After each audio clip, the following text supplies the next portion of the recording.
everything was good, including being overweight. So, scientifically, you cannot drink alkaline water and it makes your cells alkaline. The closer you are to nature, the healthier you will be.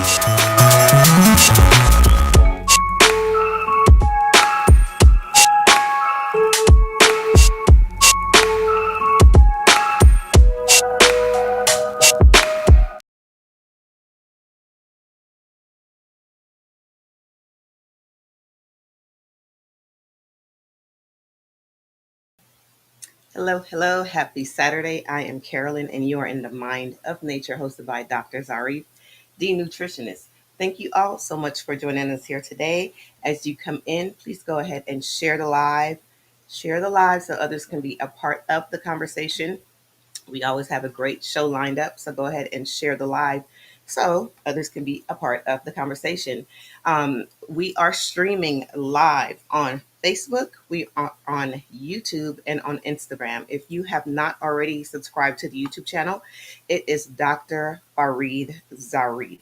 Today, we will be discussing a few topics: Gen Z prioritizing self care, fasting going mainstream, rise of media robots, and we will be discussing increased focus on mental health, which is very, very important. You guys know we care, of course, a lot about mental health. It is Mental Health Awareness Month. So, of course, that gives us more of a reason to discuss mental health. So, again, thank you all so much for coming in. Share the live, have others be a part of the conversation. This is going to be a great one. Dr. Zarif, you can go ahead and join me here and we can get started. Hello, how are you? I was just looking at the blue brain here. I don't know if you can make this out. Uh, Someone gave me this. Oh yeah, a one of the practitioners. She gave me a brain. I don't know if she was trying to say something or what. I don't know. No, I'm If just you playing. only had a brain. Yeah, but this is awareness. This is the mental health or mental illness awareness month. And it's something that we need to pay more attention to. And we're going to talk about that today as we discover there are many things that are happening right here, right now, and they continue to happen because the development of and the involvement of science and the way that we study, the way that we believe, all of these things are working in sync with each other as we continue to grow and learn. So let's go ahead and let's go ahead and get into it. Okay. If you have any questions and you really want to ask me some questions or something, just make sure that what you do is you just simply just go down to the comment field and fill it in, and we'll see if we can get to it. Really appreciate you from uh, being appreciate you being here. Now, one of the things I want to talk about is that Gen Z. Now, when we talk about Gen Z, for those of you that don't know, that I'm talking about baby boomers. I'm talking about uh, Generation X, millennials, and Gen Z. So, what does that mean? It just simply means that we are um, not broken up by or separated by, but that just simply means that we have a division or a category when it comes to generations.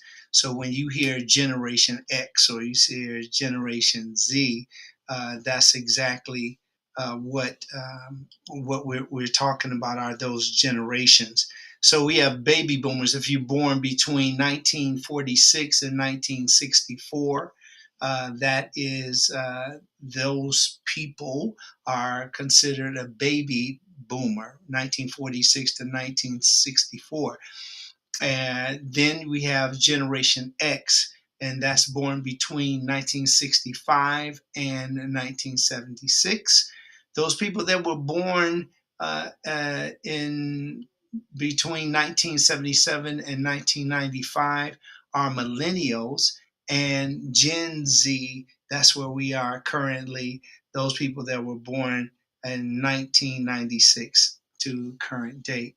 So it's really great to know that we are showing some, shall I say, progress when it comes to taking care of ourselves, because we are now, well, we felt like we were being begged to look into our physical condition better, or the when people go through attention that they should give to themselves, the choices that they make, exploration, uh, and curiosity, all of this making the whole person. And I'm glad to see that, because I really feel that in many times we as humans look at ourselves as kind of like, instead of the robot making a robot that resembles and acts like a male or female, or humans, we seem to have slipped a little bit, and we start making ourselves like the robots. So we have to keep a good balance on that, and I'm glad that we are making a lot of progress. Now, when it comes to the industry, and we're talking about Generation X and really getting more and more involved in taking care of ourselves, people are placing more importance on sleep now, and that's 35.3% of adults get less sleep than they should. And that's looking at the loss of sleep has been linked with health problems like depression and obesity and diabetes. Now, at home, the priority is sleep hygiene, optimizing your habits and your bedroom habits for better sleep. And that is things like avoiding watching TV instead of going to bed. If you have a TV in your bedroom, let me suggest this to you: take it out, because it will interrupt you don't just, people just don't, you feel up and you feel great. You don't, you like, and you getting ready to look at a game or something. That's where you don't take food, or you shouldn't be taking food, as that's, for one thing, hygienically speaking, you don't want all that crumbs and different pests in your bedroom, I'm sure. But we need to do things that will help us um, get better, like the trackers, like the Aura Ring, that that helping people uh, understand their sleep cycles and to improve their habits. Now, another way that people are getting better sleep is with apps like Sleep Town. Now, Sleep Town is a habit tracking and coaching app. This is great with uh, especially the goal of Sleep Town is one goal, and that is to help you to sleep more. And we've been talking about that ever since we started, about how important sleep is, and especially when it's combined with the loving environment and with the things that we eat and exercise.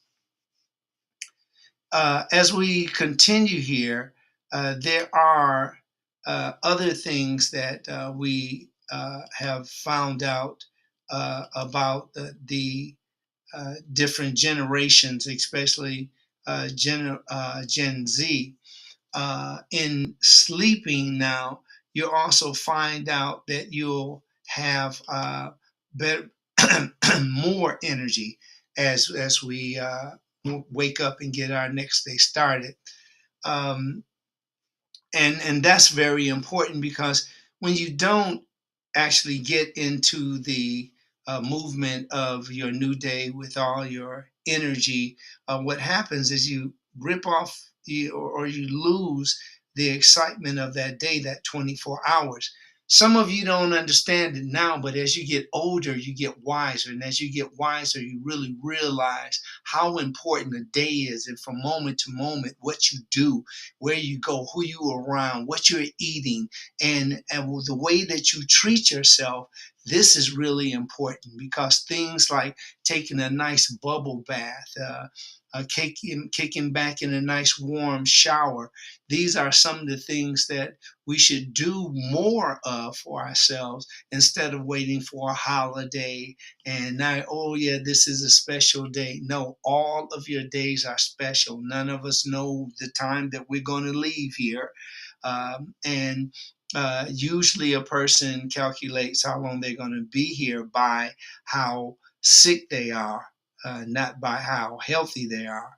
And it is important to know that whether you're sick or you're healthy, is we can't calculate how long we're going to be here. Like, oh, you're going to, you can get some idea, and that's just like birth is some idea of when the child is expected to be birthed. But it's very important that you take time to understand we have every day as a precious gift and start living that gift right now. Get more massages. And I mean massages. When you guys, when you hear this, I'm not talking about when you take your wife and you rubbing her down and you got some soft, you got Barry White in the background. I'm not talking about that kind. I'm talking about some really good exercises or techniques that can be used to keep your body relaxed. Is really helpful for you. I remember the uh, Bob Hope, one of our greatest comedians. I remember when he was asked about his long life. He lived, I think, almost 100 years old. Or he was near that, 90 or something like that. And I remember he was saying that whatever you do, make sure what helped him was getting he got like 2 massages a day. That was his thing. So that's super important. Let's go ahead and we're going to go to Kara now so we can see if we got any feedback and get other people in the discussion. Kara? All right. Thank you so much, Dr. Zarif. I caught myself on mute, so I had to All get that. right. There you go. But thank you so much. Great information. As far as no TV in the room, that's something that I learned from Oprah. I remember watching Oprah back Yeah. today, and she mentioned that being one of those like self care kind of things, like not having a TV in the room, and So from then on, I never had a TV in the room. So there you Oh, that's awesome. go. And it Yeah. really makes a big difference, because you're not straining your eyes, you're not making yourself stay up when you should be resting. When Right. you go to bed, we're not going to go right to sleep. So Hmm. we allow that time to rest, to breathe, to pray, to meditate. And by the way, meditation is not some religious salutation to the gods. A lot of people feel like that. So those people that go to church or synagogues, masjids, temples, they feel that that's something that's separate from what they believe. But no, when I say meditate, and most people talk about meditation, they're talking about resting, relaxation. Okay, so I just wanted to get that out. Oh yeah, no, it's good that you explain that because I do think that some people feel that there is, um, I remember going to church and hearing that our meditation was actually something that they don't suggest just because you have to open your mind and you don't know what's going to come in. Yeah, So yeah, so yeah, so good that you explained that. So, but yeah, I just the whole self care thing. Um, as far as like with Gen Z and with whoever, it's great that you talked about the massages also, because I think, and especially with men, because I don't know, I think men sometimes feel that that's something that it's supposed to be only for women, you know? yeah, So, exactly. Hmm. Yeah, and it's like if you have a body and you have like, a body to be massaged, and then it's for you. It's not just for women. Exactly. Yeah, the way we've come up as a lot of us come up as men. Now you have some men, they're like, the metropolitan guys, the ones that have the real pretty nails and the hair perfect line. I like the whole grooming thing. I don't like the extreme stuff where perfect lines. I like a guy with a little era in his face. How do the perfect mustache, the Yeah. perfect beard. But that's for some people, Hmm. and it works like that. And now they use spray paint, not just this hair paint, I should say, because it's used for the specifically for the hair, Hmm. and people. From what I hear, anyway, that is very popular, and some people like it. Oh yeah, I mean, you see guys going to the extreme of having weaves like glue on. I don't know Oh if you see those, man, you say the YouTube videos, where they're actually, they start off kind of like with a mesh or weave, and they glue it on, and then do all the, what's it called, the line up and shave it down. Next thing you know, it's like you can't even tell that oh it was, started off bald. yeah, I that right there is quite. That's an art right there, boy. I know exactly what you're talking about. That I've seen that, and I'm like, wow. Now I think that's like those people that are master barbers. That's really great because they've taken it to another level instead of just haircuts. I've seen the Hmm. haircuts where they put the designs on the side of the hair and all of that thing, which Oh yeah. that's another art form, and that's what we do. We evolve. The styles come out and styles go out, but Hmm. that's quite incredible when I see people that, like a guy that just looks like a, let's say, John Doe, and then he goes and get one of these haircuts that they glue on and pull on and all that stuff. And I remember I used to take up for Steve Harvey when they used to talk about his hair in the barbershop. I'm like, no, man, he couldn't be. And people would people would like, yeah, man, I told you. No, man, I seen it myself. You're I right. didn't see it. Where were you when you saw his bald head? Uh-huh. And now I'm Steve Harvey. I know it just took him some time to embrace that. I Right. mean, with me, it took the same thing with gray hair. A lot of guys go through a lot of stuff when they see a gray hair, Hmm. just like women, same thing. Some that the ones that don't want it because they feel like I'm getting old. Yeah. But to me, there's a difference between old and older. When Hmm. a person is getting old, yeah, it speaks to them just aging. But when a person is older, to me, it speaks to me as a person that's getting wiser. Yes. Because getting older means that you're accumulating something. You're getting better at something. You know how to remove the stone so the brother behind you or the sister behind you won't trip over the same stuff that you tripped over. And it's really beautiful to see ourselves evolving in even in haircuts or the manicures or pedicures. The different, it used to be a little corner in the barber shop, and a woman would be in that corner and she'll file your nails down. Now they have an entire clinic, so to speak, Yes.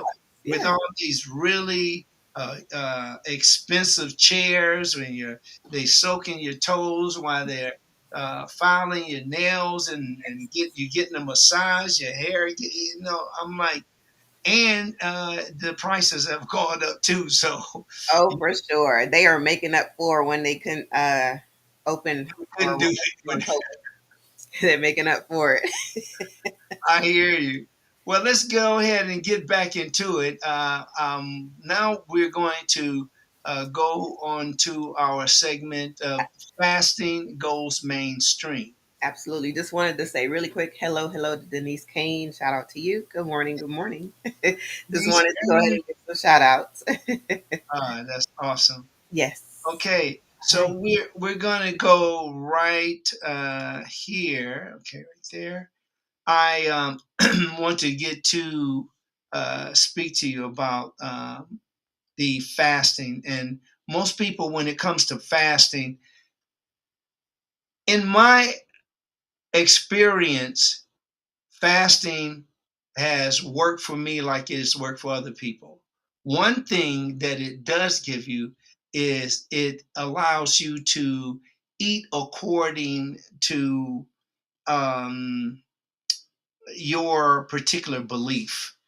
So, for instance, there was a time that I was a follower of the Honorable Elijah Muhammad, and I learned a lot from that. It's the first time that I was ever called, when I heard somebody refer to me as their brother. Uh, it was the first time that I was around all these beautiful chocolate people that were just wow, clean, and the women were just they were dressed in a way that was very respectful, and it was quite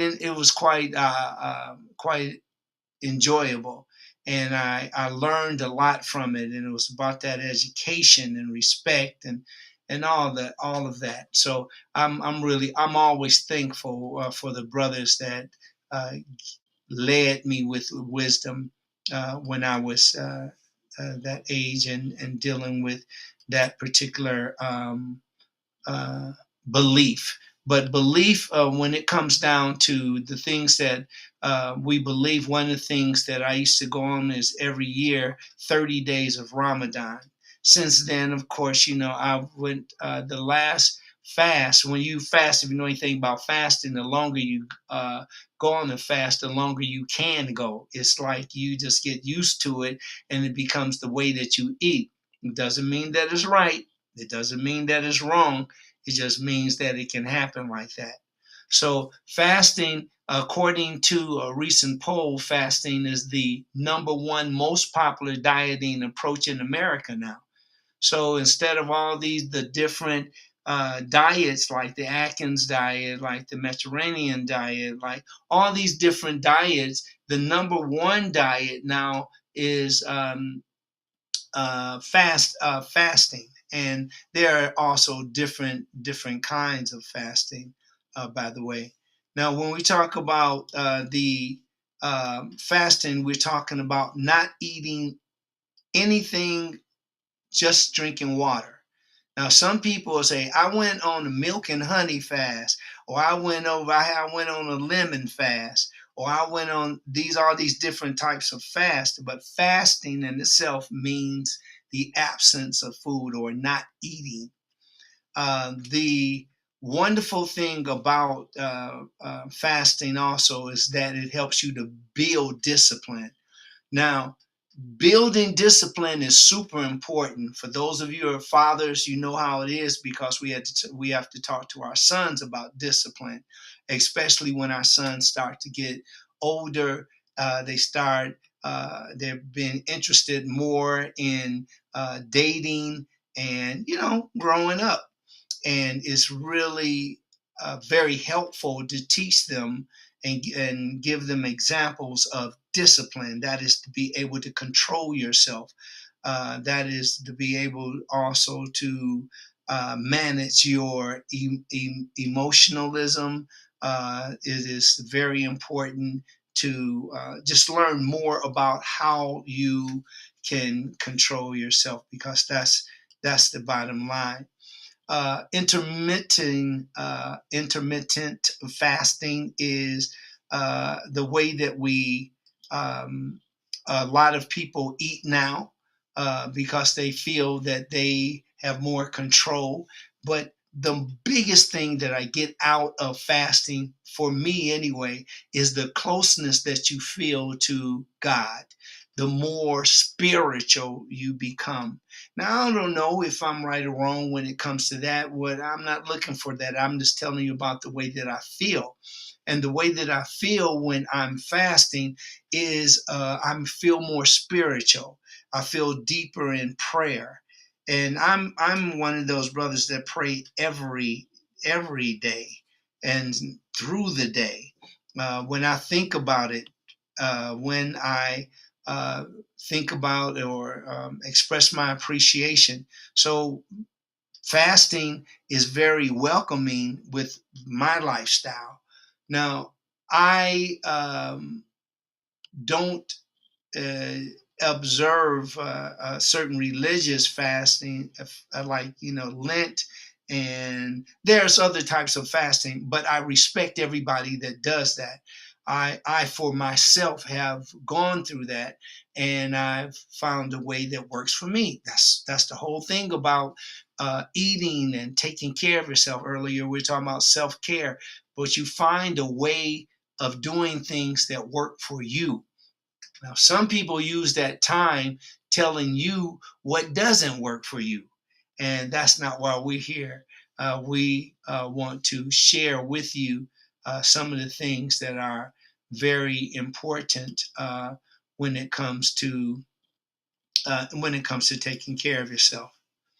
So let's go ahead and as we continue, we as soon as I can um, as soon as we look at some of the things that we get from fasting, now we want to make sure that we do the things that can bring about that same balance. Like one is shifting the attitudes toward diet, and increasingly or a way that we increase our focus on the healthfulness uh, is that over the past, I know that about the past 10 years may be linked to the growing number. You say that they are that say that they're following a specific diet. So, because, in other words, like in last, it's been more than that because people have been on diets as long as I can remember. And these diets are some that they don't stick with. Most of them don't stick with it. They're on it for a while. They get the results, and if it works, unfortunately, most people say that they're going to go back to eating the way that they ate before because they enjoy the food more. And that is the trouble with great management or curing anything, that people feel like, I don't have anything to worry about. I'll just go back and do what I've been doing. And you've heard people say things like, I've lost 45 pounds before and I can do it again. And that's after they regained 65 pounds. Well, in 2020, 43% say that they followed a specific diet or eating pattern within the past year, an increase of 38%, by the way. Now, the ketogenic or the high fat diets, which is 8%, and 7% is of the population is on a low carb diet. And all of these are the ketogenic diet, and the low carb diet. These are some of the most popular, along with the fasting. Now, the top motivators for the diet uh, also is for losing weight. About 47% of the people on diets, they're on a diet specifically for losing weight. And this is why one of the things that I always gave Dr. Sebi props for is that the alkaline diet was a good diet for losing weight. Um, but for it designed for the rest of your life is all up to you. However, I think that's a good move for uh, eating in a way that will help to manage your health. Now, the top motivators, again, for of course, for losing weight, but uh, the other category is feeling better or having more energy. and that's about 40% of people that are dieting. They do it specifically for that. And then about 39% are protecting the long term health and preventing future health concerns. That's just simply a category improving your physical appearance. And your physical appearance is very important to some people. And of course, preventing weight gain. And that is very hard because some people have a light, should I say, a light addiction to um, eating the foods that they want to eat. And sometimes these foods aren't as healthy as they could be. Now, according to a study, fasting is more popular, is a more popular diet and approach than keto or the other popular low carb diet.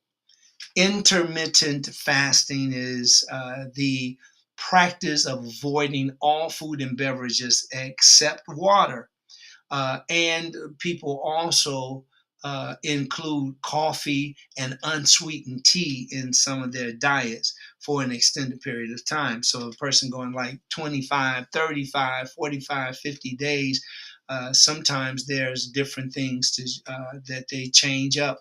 And um, I wouldn't suggest, if you do want to fast, to go on and say, I'm going to go this extreme a long amount of time. Do it little by little until you get used to it, and then eventually you'll be able to do a full fast. Now, in practice, is used in two different ways. The first is every day, typically for the majority of the day. And this is, remember, this is intermittent fasting every day and typically for the majority of the day. And then we have the example and this is fasting. Intermittent fasting consists of 8 hours of eating, now 8 hour eating window during the day, followed by 16 hour or 16 hours of fasting overnight and into the next day. So that's what that is all about when it comes to the intermittent fasting. And as you see, the three pitfalls, if you will, is that these three pitfalls of intermittent fasting. Number one is having too much coffee in the fasting state. So some people, what they do is they fast, but they drink a lot of coffee to curb the appetite and to satiate, to give it to please the taste or the uh, consumption of the food. Number two is not cleaning up your diet and lifestyle before getting into fasting regimen. So before you get into a fasting regimen, you want to get rid of all of the acrylamide products, especially French fries, potato chips, and then there's sodas and milkshakes and burgers. And these are fast foods. If you got to have some of these foods, is best to learn how to prepare them in other ways than deep frying. There's baking, there's using your oven instead of using the skillet. Number three, the inadequate hydration, especially when adopting the ketogenic principles. So the inadequate hydration, meaning that you're not getting enough water, especially when adopting the ketogenic principles. So that's very important. You We get into that later. We can learn more about ketones and the auto cannibalism that the body goes through when we're not eating on a constant basis through the day. Earlier, I talked about this just a few minutes ago. The intermittent fasting, and as you see here, the 8 hours of eating, and then the next 16 hours and of course, that's 24-hour day is fasting. And some people do that on the daily, and they do it for a very long time. Your body will adjust to it, and you will get stronger and stronger as you continue to eat like that. Now, the other way intermittent fasting is used is by occasionally avoiding all foods for a full 24 hours. That's a 24-hour period or even longer. Sometimes this is just simply just called fasting. Um, Searches for fasting spiked every it spikes every holiday season as people go on that fast, but people are still looking for or seeking some kind of way that they can have their fasting and enjoy the beauty of being around a lot of food and people during those holiday seasons. Now, studies show that longer fasting periods like these can protect your heart function and reduce the risk of symptoms of diseases like Alzheimer's, for instance, which is very popular. And we talked about this is the mental wellness month or mental month, the mental health awareness. Goodness. Um, and this mental awareness is very important because it can definitely change the way that you express life and the way life is expressed in you. Okay, we're going back to Carolyn now so we can see how we're doing out there. Carolyn? Yes, absolutely. Thank you so much, Dr. Zarif. And thank you to everyone that's here. You are in the Mind of Nature, hosted by Dr. Zarif, the nutritionist. And we just finished discussing, or he just finished discussing, fasting and how that is for him, or how that is for us, right? Yes. Um, Say it again. Oh, I was agreeing with you, Carolyn. Oh, yes. When it comes to fasting, one thing that I'm familiar with is the Daniel fast. So that's probably the only fast that I remember doing, and that's something that we did with our church. So it would happen in January, probably like the first week of January. We all go into fasting. It would be called the Daniel fast, and we would do it for about 21 days. And I always remember. Okay, so with the Daniel fast, for anyone that doesn't know, you're not eating any meat, you're not having any dairy, sugar is eliminated, just things like that. So I always remember the deacon at our church. He was talking about how, oh man, I'm so tired of these potatoes. I'm gonna have potato tacos, potato burgers, potato burritos. It was just so funny because I remember I was like, yeah, because that was one of the things that people knew that they were able to eat, Yeah, and and so it's like you kind of almost overdo it when you're not able to do the other things that you used to do. Now you're substituting it with that thing that you can. But it was just so funny. So yeah, just the fasting alone, that was a challenge for us, and it was like for 21 days we would do it. But I will say that that helped me to be able to transfer over to eating plant-based, because I was already familiar with not having to eat um, you know uh, any meat or any dairy or anything like that. So that was the good thing about fasting. and that's really wonderful, and that's what I was speaking about, the discipline, because it's like now you don't eat any meat, and now you don't eat any dairy products, and Yes. that's all of those things are those steps, and that's why I suggest people take small steps, especially if they want to improve their eating. What are the other any other benefits that you got? Since this is Mental Awareness Month, did you ever feel that you were sharper in thought, or that you had more energy, or anything of that nature? I did. Sharper for sure. I think the energy came along a little bit later on as I'm getting getting used to it, because there were some times when you did feel a little drained because you probably didn't come up with the best recipe. So you're probably like hungry if anything else. Right. But definitely, there was weight loss too. I remember some people in the church, they were like, "Oh yeah, I'm losing weight and everything else." So that was a great benefit to be able to at least have to where we're losing weight and felt great. So yeah, definitely some clarity there too.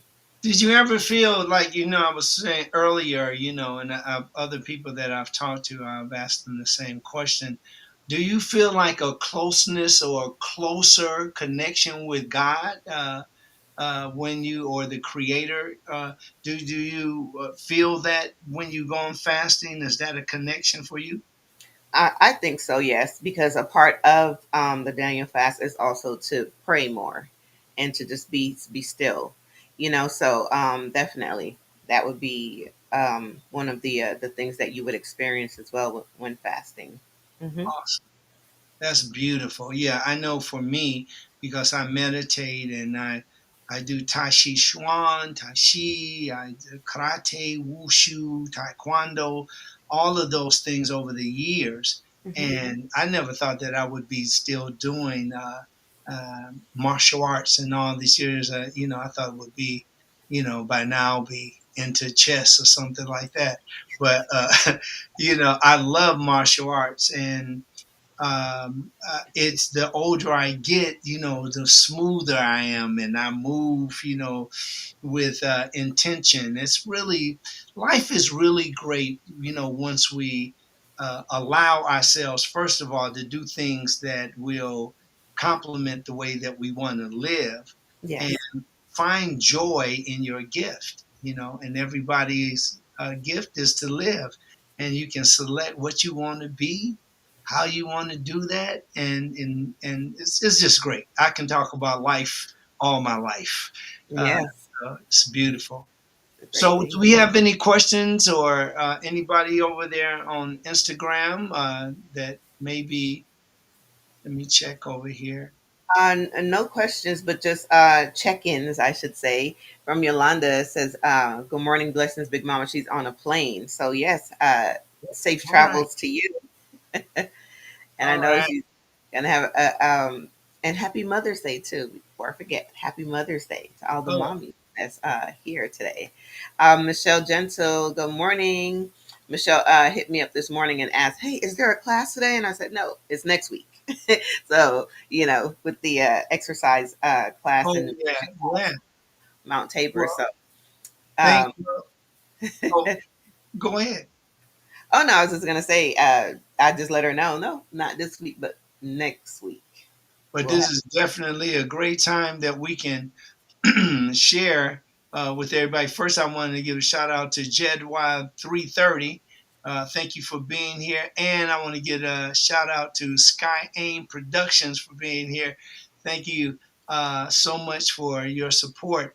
Um, the other thing it was right on my mind that I wanted to say here. I think I'll go ahead and pass that, because I'll get back to it. But I do want to, since I want to say thank you everybody for calling in, or stopping by. We've got a little more to go here, so let's go ahead and continue. I want to continue with the rise of medial robots, and that is that the when we talk about that, the um, medial robots, the global medical robotics market is forecast to reach $24.3 billion in 2028, and that's up from 11.4 billion in 2023.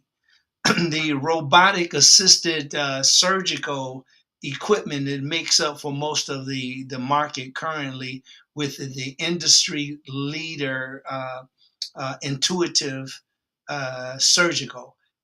All of this, or this particular industry leader, the intuitive surgical, are earning over $4 billion per year alone, just for that company. Intuitive surgical makes the Da Vinci surgical robots, and for those doctors or those people that are in medical in the medical genre. The Da Vinci surgical robots are very important. The Da Vinci isn't autonomous, but it is a tool that surgeons operate. They use this, and they can use this tool. They can be in Hawaii, and they can be operating in Hawaii, and at the same time doing things that doing that same operation all the way over in Africa. Now, this isn't done as much as it most likely will be, but right now we're still in um, some of the early stages, and it also helps them to these robots helps the surgeons to be more precise uh, um, with their incisions and sutures, and thanks to the features like the adaptive motion scaling. Now the system also allows for the telesurgery, and um, the telesurgery would, for example, a surgeon in New York can operate in California, and this is um practice that's still, again, it's in very early stages, but this is where we're going with it. This is, we're really doing things now to make things quite convenient for ourselves as we continue to use these robots. Now some people, not, they'll say very overtly that they don't want to have any robots because one day they're going to be taught to kill us and all of that stuff. But I would say don't get caught up on um, the that kind of information because it's gory, and that's not going to happen. It's just a matter of learning more, empowering yourself with more knowledge, and you will find that you're like, I used to believe that, and that's a part of growing. Let's get along. Let's get on to rehabilitation robots. Also, they have a potential future growth. The rehabilitation robotics category is forecast to grow from 300. I know that's 530 million dollars in 2018 to 2.6 billion dollars in 2026. Listen to this again. $530 million. This is the rehabilitation robot. Started off in 2018, 530 million, and now current, no, well, not currently, is more, but the projection up to 2026 is 2.6 billion dollars. Okay, one rehabilitation robot is the ESCO NR, and that's by ESCO Bionics. The ESCO NR is a exoskeleton, is an exoskeleton. That's the type of way that they build it, and a lot of the workings of the robot you can see how it's supported, and that lets the patients with brain injuries stand, and it also they can walk during rehabilitation. Let me see. I'm going to bring up the picture like this. You see that? That's an exoskeleton robot that's on that person. Now let's continue here. Um, there are some examples of robotics in healthcare. Let's start off with Xenex. Now, Xenex is a disinfection. They're disinfection robots. In the United States, about as many people die from healthcare associated infections as AIDS, breast cancer, and car accidents combined. That's a lot.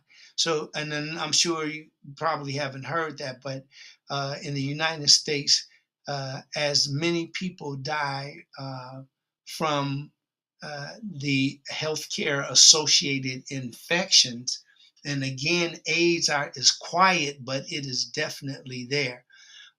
Also, of course, we want to fight against and work that we can improve and lower our risk for breast cancer, and that includes men and women, and the car accidents that are definitely very, very dangerous and gets more and more dangerous every day. The Xanax robots use UV, ultraviolet UV light, to disinfect uh, the hospital rooms and surgery wards, reducing the infection rates by 50 to 100%. Now, the cell sized nanorobots are being developed at the University of California, San Diego, to kill antibiotic resistant bacteria. And this is really important because we have some diseases that, wow, very, very difficult. And is great to know that something is in the making that we can help to fight back these different types of infections and different diseases and illnesses. Now, the robotic prosthesis. Now, the prosthesis is, or prosthetic arm or prosthetic leg. You probably heard of that. Um, these are the bionic arms and legs with receptors that allow the patients to feel as if they were using their own natural limbs. Now, these aren't yet in widespread use, but three Swedish patients have been living with such prosthetics, for years. Moxie, which is a friendly robotic hospital assistant, it brings supplies to the patient's rooms, and it delivers lab samples, and it transports the soiled linens and more. So you will see that, and the that's the direction that our hospitals are going in. Very, very important to keep track up with what is changing, and that I also share with you some of the examples that robotics are taking in healthcare. Maybe some of these robots can help people also get their uh, different, like, their medical insurance, especially when people get older. The medical insurance, they get it all mixed up, and then they, like, is it, do I have Medicare, or does Medicare take care of this? And sometimes they think that they have the insurance, but they really don't have the insurance, or the Medicare is not looking at that, or don't have, or got their information mixed up. It's just a mess. And for years, people have been fighting to find out, where can I, or how can I straighten this problem out, because it becomes very, very irritating that you go year by year with these particular um, problems. Okay, so let's go on to care. Uh, we're Yeah. almost there. Yes, absolutely. Great information. Robots and even AI is a big thing right now, as far as for the last few years, and now having it be in all industries. So it's great to know that you'll have, or there are robots and AI in the medical industry, because you always talk about how there's a lack of nurses and doctors and, things like that. So I think that's a great addition to the medical field to have any kind of robot doctors, anything like that. I Yeah, think. And I think when there was a the what was that? Oh yeah, I going to Beverly Hills, seeing all the different police. You and I, we were together that day, Hmm. and we saw that um, all the police with the different the ones that were given, or I would say looking out for anybody violation of parking. You had those robots were out there. We Hmm. saw like I don't know how many cars that were moving around without a driver. Right. That was incredible on that day, and it was in a very beautiful part of the city. That's another thing. uh, Hmm. you may not ever see one, excuse me, in some parts of the city, but they you can tell that is definitely planned. uh, Right. and it was quite interesting because just as you said, the when we need help with the nurses, and or we need help with doctors, or we need whatever we need, we'll be able to call that robot.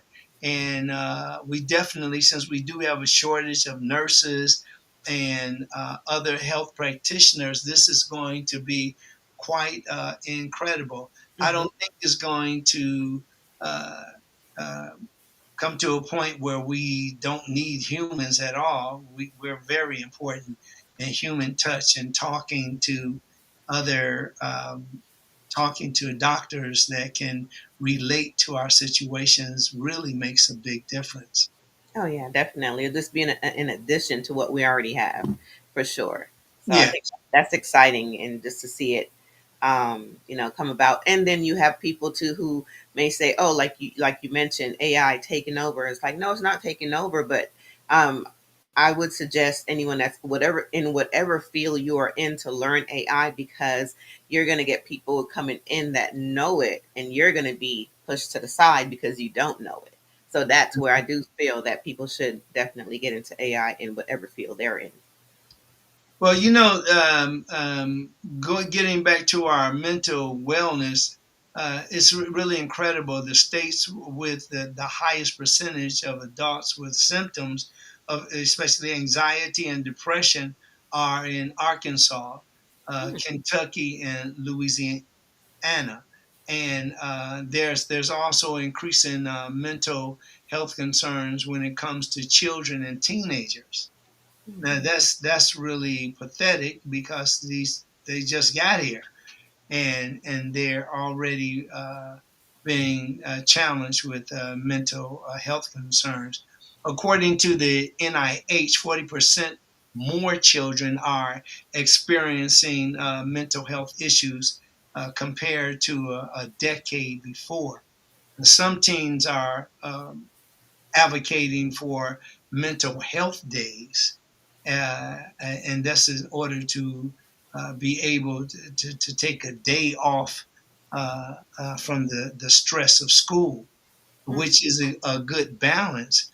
For instance, like even like in Japan, there are schools that not so much the schools. I know that for sure they might have that school, but what I'm thinking of is are the corporations that allow their uh, employees to take a dip into the pool before they come to work to uh, release some of that tension to prepare them to take on what they're about to face in the day, which I think is a great idea because there are so many times we talk to people and it sounds like they don't want to be there and they don't like the work that they're doing, and they take it out on the people that's paying their checks, Hmm. you know, and that's the consumers. Yes, absolutely. Now, let me see here. We'll go to one of the things that we always talk about when it comes to our mental stability. There is, I want suggest everybody can search for this. It's called Lyra Health, Lyra, and it has Laura Health, since we are getting more of these different um, problems with our mental stability, our mental health, uh, the Lyra Health has seen about 320% growth in searching in the last 5 years. And that's really important to know because people are obviously getting a lot of information from Lyra Health. The company is aimed at helping employers provide mental health services to their employees. And Lyra Health has raised $200 million in new funding and is currently valued at $5.58 billion. And the number of the mental health applications is one to rise. One expert said the total number between 10K, 10,000, and 20K applications. Um, the meditation app, there's one that's called Headspace, is one of the most successful mental health apps. So those of you that may have this in your home or you want to prevent it from being something that you can help a person with, check out the new app Headspace. Now it's been Headspace by itself has been downloaded more than 70 million times. The brand recently launched two series focused on peaceful sleep and meditation on a Netflix and a podcast channel with Apple Podcasts. So, you can look at the Apple Podcast and you can find out more information about Headspace and Lyra Health. Also, you should know that $320 million is a $320 million company, and it has partnered with big name brands like Microsoft, Sesame Street, and Solera Health. So let's get Carolyn back up here. This was really wonderful. Thank you very much for being here, but we'll let it go to Carolyn. Absolutely. Thank you so much, Dr. Zarif. And just as a reminder, we mentioned this last week as far as mental health awareness, but there is a number to dial. It's 988 for a pet team for anyone that may be having any issues or any concerns with maybe a family member or so. Um, to dial to get that's the number that you would dial to get some more support from the pet team. So just wanted to go ahead and mention that as well. And again, thank you all so much for joining us here. Happy Mother's Day. Happy Mother's Day to the lovely mothers out there. Have a beautiful day. I'm Happy Karen. Mother's Day. Thank you. And you have been looking at the Mind of Nature, checking us out. Please make sure to subscribe if you have not already. Subscribe to the YouTube channel. It is Dr. Farid Zarif. We are here every Saturday, 8 a.m. PST. Dr. Zarif? And before we go, I want to make sure that you know that you're invited to 6614 Western Avenue every Saturday, every first and third Saturday of each month. Every first and third Saturday of each month, we start at 9 a.m. and we have a wonderful presentation on nutrition to make you really love yourself even more. Can that happen? And it's really wonderful.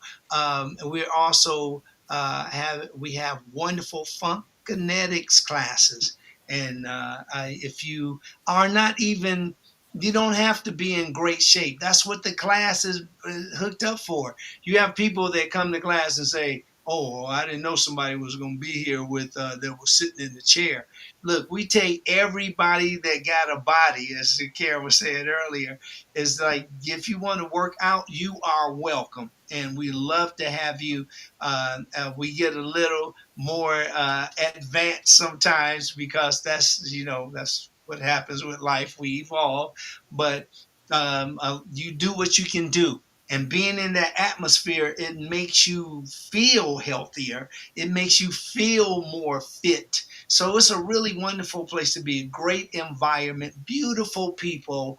Um, is we're thankful that Mount Tabor allows us to hold these classes there, and we're working on getting some more now because people love them so much. They're like, I gotta have it 2 more times a week, and we're working on that. So by you coming there, supporting us, and I always got to say thank you to the one and only Michelle Franklin Glass, because she is absolutely wonderful in staying focused, keeping me focused. Also, that's my sister, as you know, and I really appreciate her keeping me focused and come on, you got to get this done. You can do it. And she's super supportive. So thank you, Shell, so much for your complete support, and may the best be with you doing all the traveling and stuff that you're doing now. This sister is incredible, and we give our love to all the families out there.